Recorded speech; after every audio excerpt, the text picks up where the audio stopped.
It's another day where equity market volatility is bouncing around. Same for oil prices. What do we make of all of this as the Iran war enters week three? We have another great guest here on Trading Trends, Kevin Steuer of Stock TA. You've probably seen him around. He's certainly beloved by the retail crowd. Kevin, thanks for joining us here on tastylive. Thanks so much for having me. I want to start from the beginning here for folks that don't know you that well. The sun rises. Walk us through your approach in the markets each day. What are the first things you look at each morning? How do you go from scanning the macro environment to identifying actual trades? Yeah. Starts early in the morning. We're talking before we got on air. We both have young kids, so I try to get up a little before my son gets up and do my research for the day. I kind of explain it as, if you're coaching a team, you don't make your game plan while the game's going on. You have to have a game plan before you get in the game. So I do a little bit of research post-market and pre-market every day, and I just try to get I'm a big trend follower. So I look for, the trend of the major indexes. I look at the VIX, the dollar, the 10-year, the move index. And then obviously, if you're trading commodities, I look at the spot price of the commodities too. And that kind of gives me a high up macro level view. And then I kind of scale down from there to ETS, the individual stocks based on what I'm trading at that time. Sounds like you and I have a similar process. I'm very much a trend follower here. With your work at Stock TA, you build this around trend scores and systematic technical signals. Tell us about your evolution from being more of a discretionary trader to one who's more mechanical in your own process. Yeah, I've gone through a lot of different iterations of being a trader. I've tried value trading, I've tried momentum trading, I've tried, fundamental trading. I've done it all over the years, and I think the most important, if you're gonna be a trader and try to do this, for real, and I would say competitively, and not just kind of like, "Oh, I'll throw some money in and see what happens." I think you need to match your personality with your trading process. So I'm Sure. very analytical, and I found that I'm very good at reading charts and reading patterns, and I've kind of built this system that has allowed me to, stay within my process and really help me, you know, beat the market over time, thankfully. Stay within your process and your personality. I think that that's so important. I've taken personality scores to see what kind of trading style works out with me. And when I have, it's always like, you're going to be someone who works best 3 to 6 months out. And then no wonder I'm a terrible scalper. It all makes so much sense. So I've just stopped scalping for the most part, and the results have improved over time. So when you're evaluating a setup, what matters to you more, the individual chart pattern or the broader market condition, the regime that we're in, like volatility, rates, liquidity? I think you need to start there with the broader market because it just it's so hard with all the leverage in the system right now. And I think, even if you have a great trade, and you saw this in the past 2 weeks. There's some great companies that have had great earnings, great, you know, tailwinds behind them. And when you get a VIX over 30 day, the market just tanks and it takes everything with it. And people get margin called, they sell what they can. And that, it even for the bigger companies, it really makes it hard. And then if you're in a small cap or a micro cap and the volume dries up, now your bid ask is really wide. And now some of these companies, like you could be up 20%, but the bid ask is 10% away. So now if you want to get out of your position, you're giving 10% of it back right off the get-go. Even though it's valued at X, you got to sell it at Y. So I think you got to have a good understanding of the macro regime first and then kind of work top down. You've talked a lot about volatility regimes, and you just mentioned here the VIX spiking above 30. That tends to signal real market stress. So when volatility gets up to those levels and kind of where we are right now, how does that change your positioning and style, even with regards to risk management? Yeah. I definitely get more conservative with my stops, and that's where stock K really helps me a lot is where I set my stops. But I have a lot of rules for my portfolio about, how much max I'll put into a position. So that's when the volatility creeps up, that's when I kind of play it a little closer to the vest and I start to trim some positions, especially some winners. Like I've been trimming a lot, honestly, probably the last month, and it's been tough. Like before the Iran thing, I watched some companies that I cut run up a little more, but I'd rather sell a little early than a little late for a loss. And I looked at my portfolio right before we jumped on. I'm almost 45% cash right now because I'm just getting a lot of mixed signals, and I like to have that versatility. And a lot of stuff that I've been in lately just hasn't. It started to lose kind of momentum and lose trend. Like, been out of uranium for a bit, been out of Bitcoin for a bit. I was in industrials, XLI is an ETF, a good ETF for that. I like to trade Sure. the ETFs because of liquidity, and it also kind of balances out your risk, not just owning one stock. You own a basket of stocks. So I've gotten out of those. Been trimming gold and silver here, just because, like I said, I'm getting a lot of mixed signals, and a lot of stuff is just kind of either reached that exhaustion point where I don't think it has a lot of upside left, or it's broken some heavier support. And once that breaks, it starts to lose trend score really quick. And that's when you ideally want to be out before kind of that mean reversion hits. Cause when it flips the other way, it usually moves quicker going down than it does going up.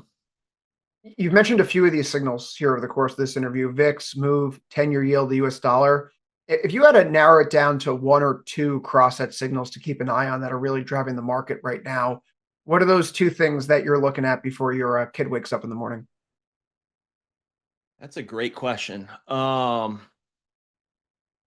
would say the VIX used to be my main thing. And I think now with the 0-day expiration options, and like this Friday is a huge OPEX day. So Yeah. I think the VIX kind of gets manipulated, I guess is the right word for it, a little bit. And that's why you see, like, I feel like sometimes it's like, oh, it's like 20, but it's almost kind of like a beach ball getting held under the water, and then it pops. And when it goes from 20 to 32 real quick, and then the market panics. So VIX has always been, I've been doing this for 15 years. That's been one of my main things, but I would say has less weight now. Big thing for me is the dollar, because I think if you get the dollar right, you can kind of get a read on, kind of the bigger macro environment. And I've been trading, gold and gold miners a lot lately. So if you look at that relationship, that's a big correlation there. So I would say if I had to pick two, I would say probably those two right now.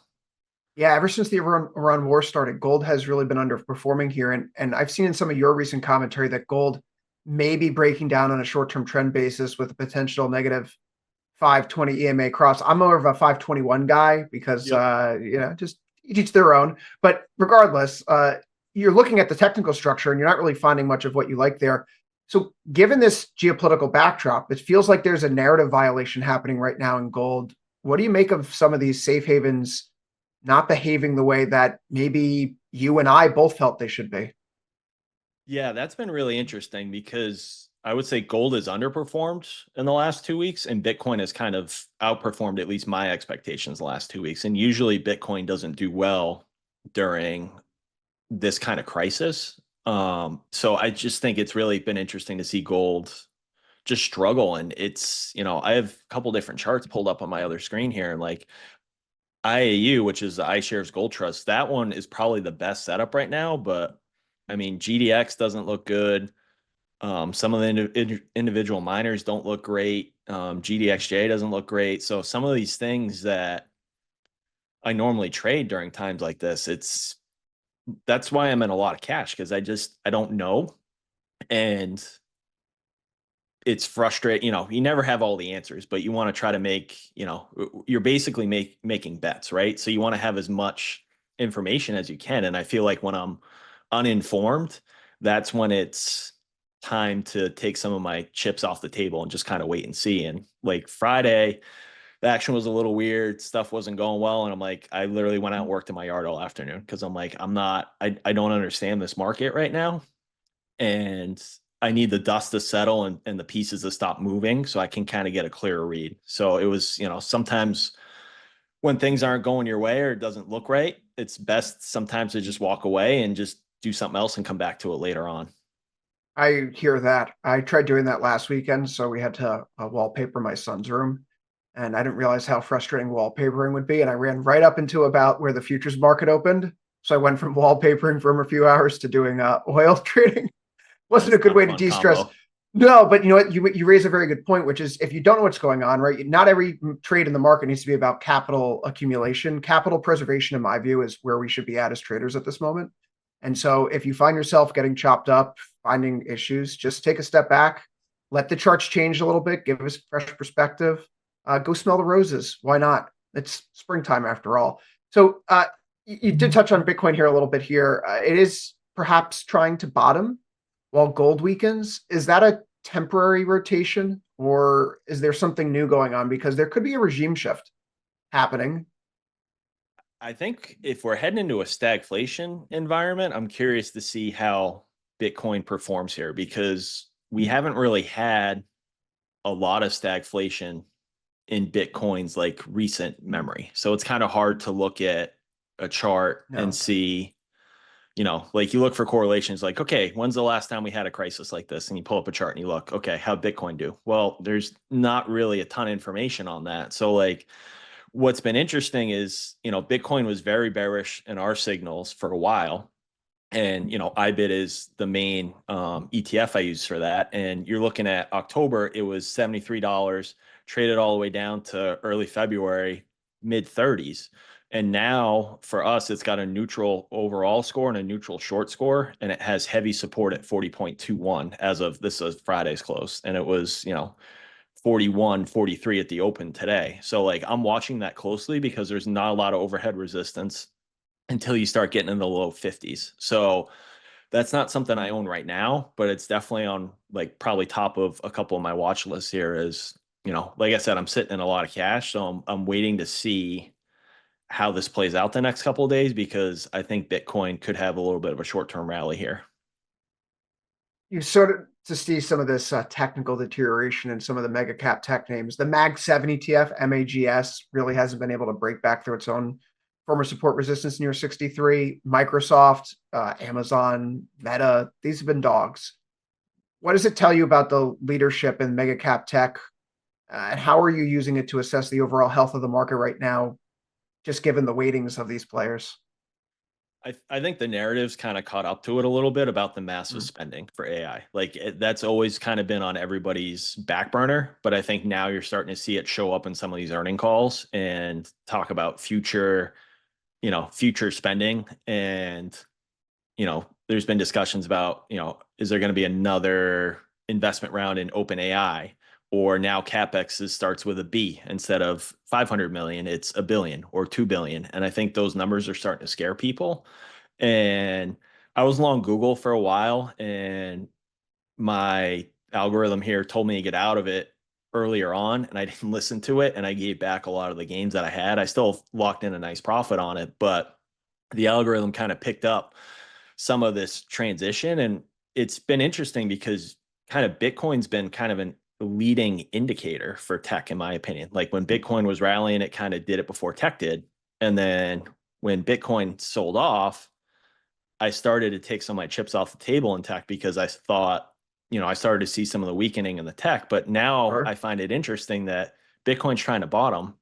These Mag 7 stocks, like Netflix, has done better since they canceled that deal.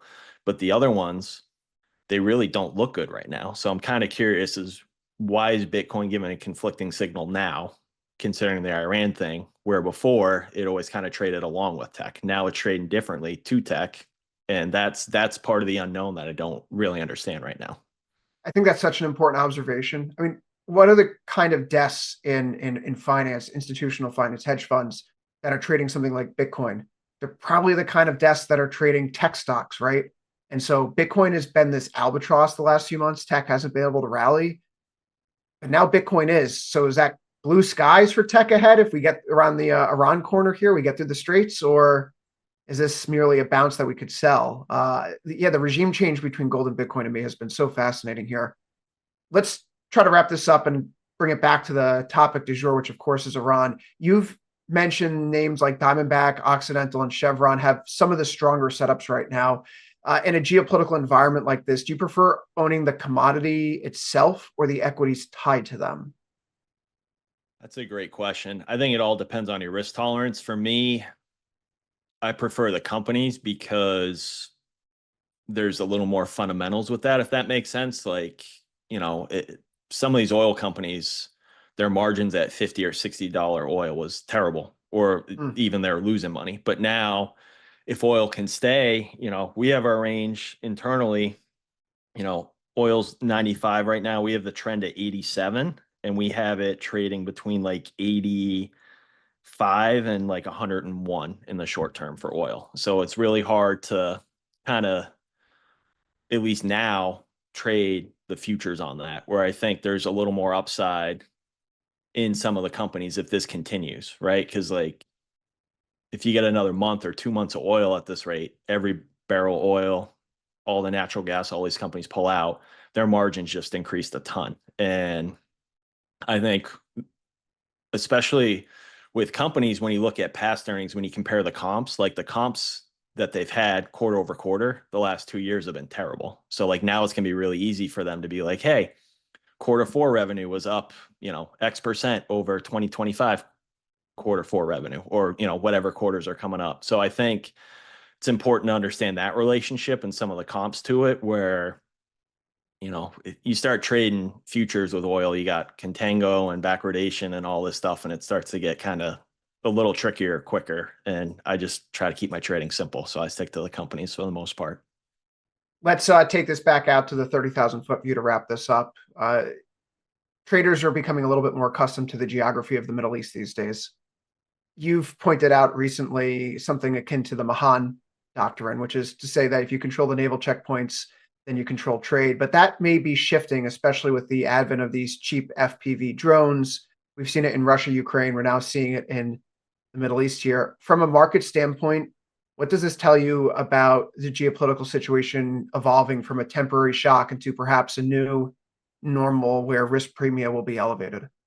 Well, this is where I think Bitcoin's interesting here, because, a part of the US dollar and the petrodollar system was basically, if you're going to trade oil and use US dollars, we would help control, and keep the shipping lanes open and the trade system free. And now, if this Strait of Hormuz stuff proves that we can't do that, and some of the weapons we've provided with some of our allies in the Middle East haven't worked so well against some of these drones. Like if I'm one of those countries, I don't know if I'm cutting a deal with somebody else. I don't know if that's China, Russia, whoever that is, but I think watching the dollar here is going to be key, because I think the longer this drags out, the worse it is to the petrodollar system. And that has a lot of wide-ranging implications. We could talk for another hour about it, but I think just a very, macro high-level view, I think you're starting to see just kind of a lot of the current rules-based systems getting challenged. Like the Mahan doctrine's that's been since World War I, right? Like you had your capital ships, the dreadnoughts, then it was the super carriers. Like that's been the way of the world for 100 years. And now that's starting to change. Stuff with AI starting to change some of the rules in our society. So I just think we're at an interesting time where, there may not be a lot of clarity, but when you have this kind of disruption and innovation, that provides for a lot of market opportunities too. So I think you gotta, be careful with your risk, but you also, when you see a good, like I look for asymmetric bets for the risk reward setup. Like when you have those kind of bets, that's when you really kind of press your luck, because, I want to win as many of my trades as I can. And I want to, hit singles and doubles, to stick with a baseball analogy. But obviously, if I can limit my risk and hit home runs, like everybody wants to hit home runs, I just don't want to strike out and blow up my portfolio. So like now's the time, I think, to be a little more cautious. But if the VIX comes down, like the move index is fine right now, the VIX is fine right now, the 10-year is fine right now. Like as long as they'll stay in ranges that are tradable for equities, if this winds down in a week or two, there could be some great opportunities here. And if not, then I stay defensive and I kind of just keep my powder dry and wait. I think you ended on a baseball analogy. We could have spent the last 20 minutes talking about the WBC and how basically all of our family friends are the guys who aren't good enough to make Team USA, or so they're playing for Team Italy. But we'll save that for another conversation. He's been Kevin Stewart of Stock TA. I've been Chris Vecchio. You've been watching Tasty Live. Thanks again for another conversation here on trading trends.